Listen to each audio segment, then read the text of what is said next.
जाना हुआ है इस कार्यक्रम को लेकर के क्या कुछ कहेंगे आप? देखिए, घोषी के पहले तो नौजवानों का मैं स्वागत करना चाहता हूँ।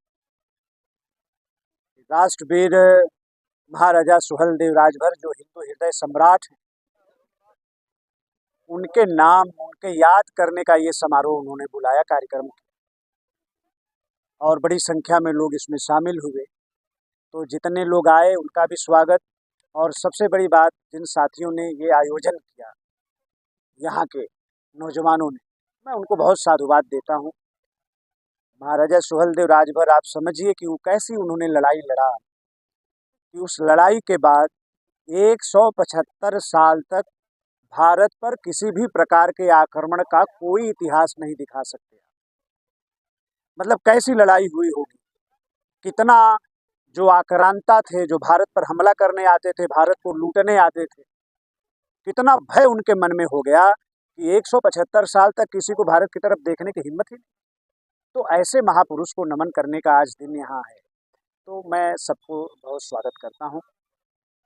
सदन में दिए गए बयान का, अमित शाह के बयान को लेकर के विपक्ष और दलित समाज है वो अम्बेडकर की प्रतिमा को लेकर के लगातार प्रदर्शन कर रहा है और अमित शाह से माफी मांगने के लिए वो लगातार कह रहा है। इस पूरे प्रकरण को आप देखिए, कांग्रेस पार्टी और समाजवादी पार्टी, कम्युनिस्ट पार्टी, इनका असली चेहरा पूरा देश जानता है।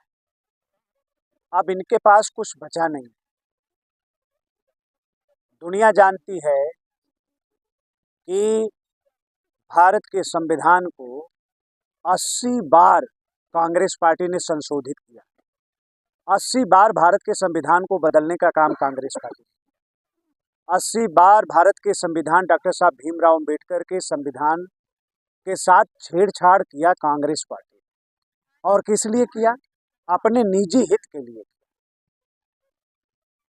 जब इंदिरा गांधी पर मुकदमा हुआ और उनके चुनाव को अयोग्य घोषित कर दिया गया, जब वो इमरजेंसी लगाने की तरफ आगे बढ़ी, तो उन्होंने संशोधन क्या करने के लिए आए कि राष्ट्रपति, उपराष्ट्रपति, प्रधानमंत्री, उप प्रधानमंत्री के खिलाफ जब वो शपथ ले लेंगे तो कोई भी कार्रवाई नहीं की जा सकती, उनसे कोई पूछताछ, मतलब ऐसी मानसिकता।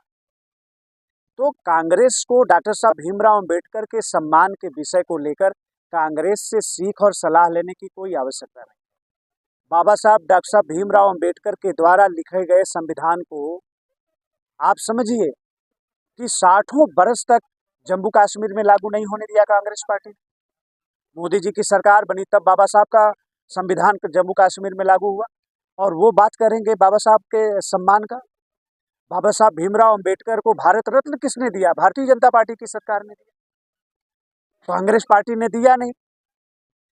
कांग्रेस पार्टी ने 2-2 बार बाबा साहब को चुनाव हराने का काम किया, बाबा साहब के सचिव को तोड़कर उनके खिलाफ खड़ा करने का काम किया। वो बात करेगा तो इस सच्चाई को पूरा देश का दलित समाज, पूरा देश इस बात को जानता है।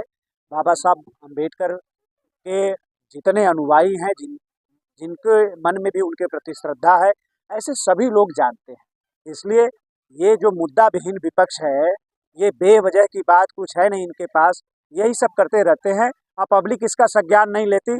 हम प्रेस के साथियों से भी निवेदन करेंगे कि आप भी मत संज्ञान लीजिए। सर, आपने अपने भाषण के दौरान कहा कि डायरेक्ट अगर जुड़ना है तो मोदी जी से, योगी से जुड़िए, बिचौलियों से बच के रहिए। ये कौन बिचौलियां हैं जो कोई भी हो सकता है, कोई भी हो सकता है।